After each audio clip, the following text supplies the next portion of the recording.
চিল্লাইতেছেন কেন? আর তুমি আমার চিনতে পারতেছো না? আমি জামাল, আমি তোমার স্বামী। তুমি আমার স্বামী ছিলা, কিন্তু এখন তুমি আমার কোনো স্বামী না। আমি তোমাকে 3 মাস আগে তালাক দিয়ে দিয়েছি। লিপি আপা যে এমন একটা কাজ করবো এইটা আমি ভাবতে পারিনি। আমি যে বিদেশ থেকে তোমার নামে টাকা পয়সা পাঠাইছি, সে টাকা পয়সা আমাকে ফেরত দাও। তোমার টাকা কই তো আমি কি জানি? তুমি পত্র পত্রিকায় পড়ো নাই কত শত প্রবাসীর টাকা আদরের স্ত্রী লুট করে নিয়ে গেছে? কেউ নেই পাশে আজ, কেউ নেই সাথে, কেউ নেই আগে আর কেউ নেই পরে।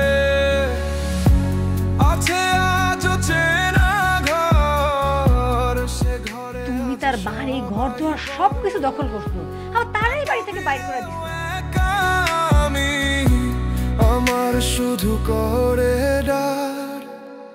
তোমারে আমি উচিত শিক্ষা দিয়েইছি।